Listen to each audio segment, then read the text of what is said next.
तो हेलो बच्चों, राम राम, नमस्कार, जय सिया राम। तो आज हम आपके लेके आ चुके हैं आपके सामने।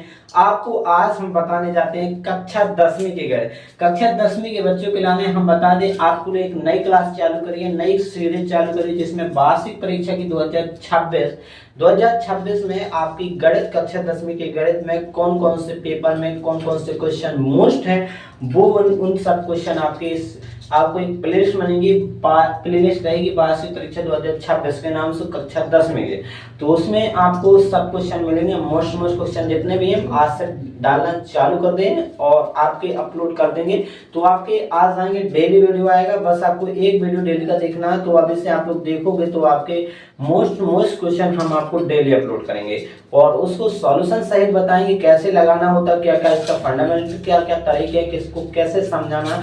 मतलब अगर आप लोग एक बार लगा लो, दूसरे को, अपने दोस्तों को भी समझाओ, तो आपके दिमाग में भी दिमाग का विस्तार होता है। अगर जैसे हमने आपको अभी बताया, किसी और को तुम ऐसा बताओगे तो आपको वो चीज याद रहती है। जैसे हमने किसी का नाम आपको बताया, आपने दूसरे को उसका नाम बता दिया, आपने ऐसे 4-5 जन को बताया, तो वो नाम आपको याद हो जाएगा, सीधा भूलेगा नहीं कहीं। ठीक है, तो किसी का भी कोई भी चीज देख लो, एक आध दो ज्यादा देख लो, तो इसमें से आपको इसमें क्या करना है, इसमें क्वेश्चन रहता है, ऐसे क्वेश्चन आता है आपके पेपर में, क्वेश्चन जरूर आएगा, जैसे समझ लो कि एक आएगा जरूर कि दर्शाइए कि 5 - √3 एक अपरिमेय संख्या। एक क्वेश्चन जरूर ऐसा आता है, ऐसे कोई है तो ये तुलनात्मक रूप का है, क्योंकि इसमें देखो दो हैं, दो पहलू हैं, एक तो 5 है, एक आपका परिमेय संख्या, एक है √3, एक अपरिमेय। परिमेय और अपरिमेय है, तो मैं तुलना करके बता सके।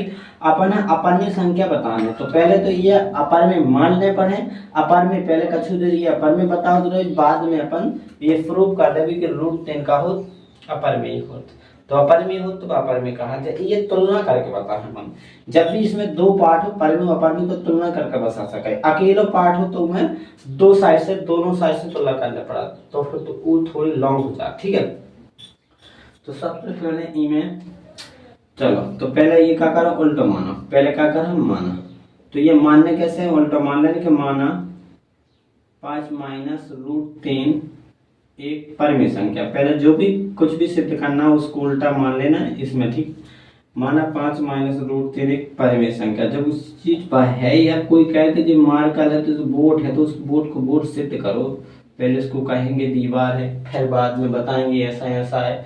अब जैसे कोई चोर हो गए, वो चोरी करा था, वो पता कि तुम्हें चोर है, लेकिन न्यायालय में या तुम उधर जाओ, सो तुम जैसे कोर्ट में जाओ तो न्यायाधीश बैठे सो उनके सामने तुम्हें सत्य करना पड़ा, तुम्हें बताने हैं कि ये होते हैं, ऐसी ऐसी भड़ाई करो करते होते, एक पहले कहते थे तुम्हें सबूत देने, फिर न्यायालय के हाउस सिद्ध हो चुके चोर है। तो ऐसा ही कोर्ट में होता है, ऐसे ही इधर होगा। 2-4 बातें अपन है खिलाने प्रूफ के तरफ से देने पड़े, बाद में अपन ही खुद कह दे, बे खुद कह दे कि हाउस है। तो ऐसी कछु चीजें अपन पहले अपरिमेय बताने, तो पहले ये चोर मानना पड़ा। तो न्यायालय के सामने पहले तुम्हें ये चोर प्रस्तुत, मतलब चोर तो पहले तो साजो आदमी न्यायालय के, जैसे आपने न्यायाधीश के सामने अपन कोर्ट में है, वो चोर अपन तो पता है चोर है, लेकिन न्यायाधीश तो पता नहीं, न्यायाधीश के समान है सब, कोई व्यक्ति आदमी इंसान है, तो भी वहां पर प्रस्तुत हुए कहानी के रूप में समझाना चाहते, वहां प्रस्तुत हुए। तो न्यायाधीश को लगा सब अच्छे है, सारे हो, तो इनके पास आरोप भी लग सका, कोई फंसा भी सकता, ऐसा भी हो सका। लेकिन जब उनके सामने प्रस्तुत किया जाए तो न्यायाधीश ने देखा दोनों सब जन की बातें, उनकी बातें सुने, इनके वकील की, इनके वकील की। तो जब जोन बात इनके प्रूफ में जी की साइड ज्यादा सबूत हुई, और सबूत पे ही चलत है। अगर तुम्हारे पास सबूत है, तुम बड़ी निर्दोष भले ही हो, लेकिन अगर उनके पास सबूत है पक्के के, तुमने ऐसा सो करो तो तुम पकड़ गए, मतलब तुम है, लेकिन सबूत तो पता चलो एडिट करके कुछ भी बना दे, तुम्हें कुछ आदमी फंसा भी सका। ऐसे ये है कि अगर तुम साजी भी हो, लेकिन जो है कि अगर बुरे भी हो तो वो भी बच भी जाता। लेकिन हम तो वो बात नहीं बता रहे हैं तुम्हें, लेकिन एक तरीका से समझाना चाहते हैं कि अगर तुम जैसे कोर्ट में गए, वो कोर्ट में एक व्यक्ति है, तुम्हें क्या करना है, सिर्फ चोर करना है। न्यायाधीश के लाना तो भैया वो मासूम है, इंसान है, वो साजो है। ठीक है, तो वो पहले न्यायाधीश है बताने यहाँ प्रूफ बताने यहाँ सब कुछ बताने, जब न्यायाधीश में विश्वास हुई के हाउ से एक तरीका है जमाने के। सबसे पहले 5 - √3 मतलब न्यायाधीश ने देखो, न्यायाधीश पहले सामने तुम इन्हें ले गए, तो न्यायाधीश ने कहा कि ये इंसान सादी है, मतलब अच्छे इंसान है, सो हमने कहा मान लो, माना 5 - एक परिमेय संख्या, न्यायाधीश ने कहा मान ली कि सादी इंसान है।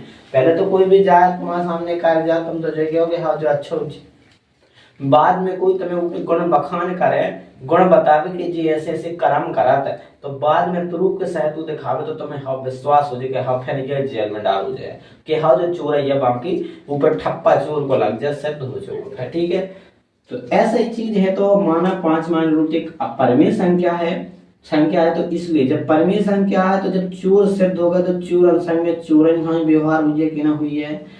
तो जब बताओ परमेय संख्या मान ली, तो जब परमेय संख्या साजी आदमी है तो पहले साजी आदमी अच्छो आदमी पहले उन्हें खावे पीवे हैं शब्द हैं। तो जब परमेय संख्या, तो परमेय संख्या कैसे होती है, पी बटे क्यू के रूप में कैसे होती।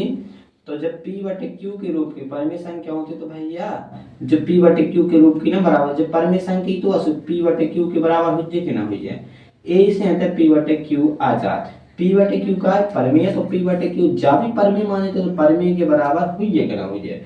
तो जब परमेय माने तो परमेय संख्या पी बटे क्यू के रूप में होते ई के बराबर हुई। अगर जब परमेय है तो इनके बराबर हुई है, तो ई के बराबर लिख दें। और जहां पे लिखने तमें जहां, ठीक है, जहां पी क्यू पूर्णांक है तथा क्यू बराबर 0, ठीक है, जहां पी और क्यू पूर्णांक है तथा क्यू बराबर 0 नहीं, ठीक है। और पी बटे क्यू है, पी बटे क्यू बराबर 5 माइनस के रूट के 3, जहां पी और क्यू पूर्णांक है तथा क्यू बराबर 0 ना हो चाहिए। ठीक है, तो जो पूर्णांक है आपका से बता दो। अभी के बाद परमेय संख्या की अगर परिभाषा याद हो जाए तो आपका पता होगी परमेय संख्या की कंडीशन में पी और क्यू पूर्णांक तथा क्यू बराबर 0 हो जाए। अब जी परमेय संख्या, तो पहले तो ये क्या करें कि 5 है अपने जो परमेय है, परमेय यहाँ बुला ले, हमारे जो आदमी है हम अपनी साइड सब बुला ले। ठीक है, तो परमेय खां परमेय साइड बुला लो। तो परमेय मतलब पूर्णांक का पूर्णांक या परमेय कह दो, पूर्णांक भी कह सके माइनस का से परमेय का से मतलब पूर्णांक का से, तो पूर्णांक तो आई है जो, तो माइनस का बचा माइनस, इससे माइनस बचा तो माइनस से कोई मतलब नहीं है, अपरमेय संख्या माइनस की होती। अपन एक चीज है इसको माइनस करना है तो पहले तो ये अगर तुम शब्द ऐसा भी कर सकत, ई की भिन्न भी कर सकत, क्या कर सकत, जैसे पी सीधी भिन्न करो सुखा हो जाए पी माइनस 5 क्यू बटे में क्यू। ठीक है, ऐसी आ जाए माइनस के रूट के 3। यहां पर इसको समीकरण 1 दे दो, क्या दे दो। अब इसको माइनस हटाना तो माइनस से कोई झंझट ना पालो, सीधे समीकरण 1 दे दो। इसके बाद कहूँ यहाँ पर जे कौन सा पक्ष का आएगा, जे कौन सा पक्ष का आएगा, जी कौन सा पक्ष का है, लेफ्ट हैंड साइड जे आरएचएस, राइट हैंड से दाएं पक्ष जो का है, बाएं पक्ष जो का है, दाएं पक्ष जो सॉरी दाएं पक्ष जो बाएं पक्ष, बाएं पक्ष में पी क्यू 5 जी का है पूर्णांक संख्या है, कहाँ है हम देखो इतने देख के बता रहे हैं। आपका अगर आपको बात समझ में आया तो कमेंट करने, अगर आपको अच्छी लगे हमारी बातें तो बताना जरूर है, और वीडियो को लाइक करना जरूर। अगर वीडियो देखो जितना बड़ा हो आप आराम से समझाएं।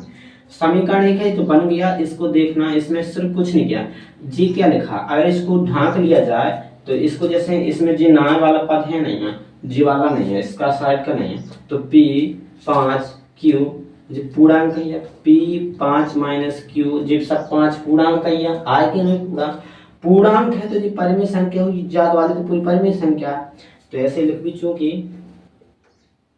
का लिख भी चूंकि दायां पक्ष में सॉरी बायां पक्ष में, जो बायां पक्ष है क्योंकि समीकरण के दाएं ये सॉरी इसे लिख दो, समीकरण 1 के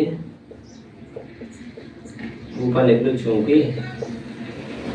चूंकि समीकरण 1 के बायां पक्ष में, जो बायां पक्ष कौन सा जो वाला बाएं पक्ष में का पी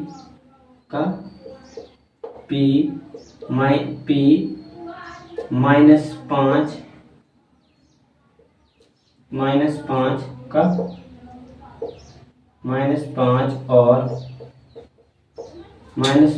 और क्यू पूर्णांक है, का है पूर्णांक है, जो वाला पक्ष में सबरे पूर्णांक है, इसलिए p माइनस 5 क्यू बटे में p माइनस 5 क्यू बटे में क्यू एक परिमेय संख्या परिमेय संख्या होगी।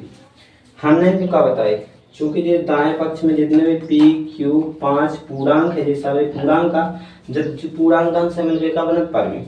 ये पूर्णांक है तो ये 5 जब ऐसी रूप लिखो जो p माइनस 5 क्यू बटे में क्यू, तो जो परिमेय संख्या हुई जो ऐसा रूप का हुआ परिमेय संख्या को एक परिमेय संख्या होगी। तो परिमेय संख्या है, एक परिमेय संख्या है क्या है, एक परिमेय संख्या है। अर्थात अब हमें एक चीज बताओ, समीकरण में क्या हो, समीकरण में तो इस समान पद होता, जो समीकरण में एक पक्ष है, जितने भी समीकरण में जो पक्ष है वही पक्ष ना हो, जे समान तुलना में देखें तो समीकरण में देखो समता में का तुलना में समान रहते, जितने ना हो तो उतने ना हो, जो कछ ना हो जो उनसे ना हो, तो जितना पक्ष में उतने ना हो। तो इसे कह सकते कि जो वाली जब जो है जो वाला पक्ष का परिमेय है तो जो वाला भी का हुई है परिमेय। अर्थात -√3 भी परिमेय संख्या होगा। परिमेय संख्या होगी, काय होगी, जब जो वाला पक्ष भैया परिमेय है तो जो भी परिमेय हो जाए बिना देखे, कैसे जितना ही पक्ष में हो जो वही पक्ष में जो आदमी है तो जो वही पक्ष में, कैसे समीकरण का मतलब वो समान समता, समीकरण जोन पक्ष जितना ही पक्ष में जो होता है पक्ष में दो समान समता को मतलब समान, समीकरण का मतलब दो ही पक्ष में समान, जो समान चीज है समान आदमी हुई। जैसे भी जो संख्या का समीकरण रात है तो जैसे बन रहा जितना ही पक्ष में ई पक्ष में तो वही में ऊंचे, तो एक के आधार पे हमने कह दिया कि समीकरण के एक के बाएं पक्ष में p माइनस 5 क्यू पूर्णांक इसलिए 5 माइनस 5 की परिमेय संख्या है। जब जा परिमेय है तो जा भी का हुई है परिमेय हुई, जा अपनी बात है, जा अपने सिद्ध का बता रहे कि परिमेय है। लेकिन अगर जैसे आदमी कोई दो चीज बात बता दो उनकी ये ऐसे इनकी घर की बगल की ऐसे तो जे नहीं ऐसे ही, अब जैसे सामने की आदमी ऐसे साज है, अब तुम्हारे सामने की थोड़ी पता होगी पक्के साज ही आदमी है जो तो हो नहीं सका। न्यायाधीश कह रहे कि जी हमारे इनके घर के सामने जब तो पंडित तो अच्छो आदमी रात तो जे भी भैया इनके अंदर तो बन संगत के तो असर पड़ता है, आदमी गलत संगत को, लेकिन ऐसा कभू नहीं होत के पता चलो इनको संगत को असर इन्हें भी पड़ जाए तो वो भी निकालने पड़ा, जो भी हो जात उल्टा भी हो तो जे इन्हें कह देते कि इसके अनुसार इस भाषा के अनुसार क्या कह सके, इनकी बात के अनुसार बाएं पक्ष में p माइनस 5 और q पूर्णांक है इसलिए 5 p माइनस 5 q बटे में q एक परिमेय संख्या है, अर्थात √3 भी परिमेय संख्या होगी।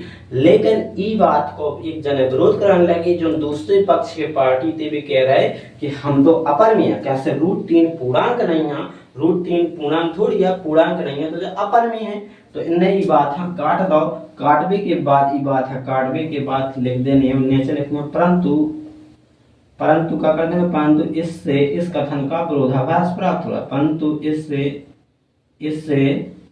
इस कथन का क्या होता है विरोधाभास प्राप्त होता है। देखो हमने समझाओ तो है, अगर अब तक आप यहाँ हो तो बड़ी बात अच्छी बात है। देखो पहले तो इनने जे इन आदमी ने जिसे इनने कहो तो पढ़ो प्रूफ करवे सहायता, जैसे कोई घर सामने जैसे तुम्हारे अच्छे सामने है कोई अच्छे महात्मा आदमी रात में, तो आदमी तो सोचे जो ही सोच लगा कि इनके घर के बगल में या इनके बगल में अच्छे महात्मा आदमी तो दो इनके अंदर भी तना मना लक्षण या गुण अच्छे होंगे, तो एक हिसाब से क्वेश्चन ई वाले पक्ष में से जब ई पक्ष में अच्छे आदमी है तो ई में परिमेय है तो ई में भी परिमेय हो जाए जो इनने कह रही थी। लेकिन ई की बात हम काट रहे जो आदमी है उसके गुण देख के कट रहे, कैसे इनमें रूल लगो कैसे ये पूर्णांक नहीं है, जब पूर्णांक संख्या नहीं है तो ई के वजह से जब कट रही बात कौन सी, जब बात कट रही है गलत कह रही जे जो जिन्हें बताओ है कि जी के सामने जो संगत को असर सबसे नहीं पड़ा, कछु जनन पर पड़ जात हो तो कछु इन पर उल्टा विपरीत भी पड़ जात हो, तो ई बात का विरोध यहाँ पर हो रहा है, परंतु इससे इस कथन का विरोधाभास प्राप्त होता है। अतः जी कौन सी आदमी है चौराई सिद्ध होगा, अतः 5 माइनस √3 एक अपरिमेय संख्या है।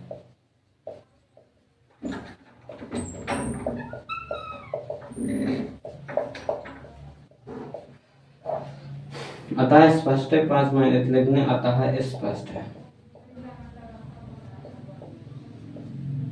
स्पष्ट है कार्य, अतः स्पष्ट है 5 माइनस रूट 3 एक अपरिमेय संख्या से। तो चूंकि जी आपको अगर बातें अच्छी लगी तो वीडियो को लाइक करें, शेयर करें, चैनल को सब्सक्राइब करें। धन्यवाद। जय श्री राम।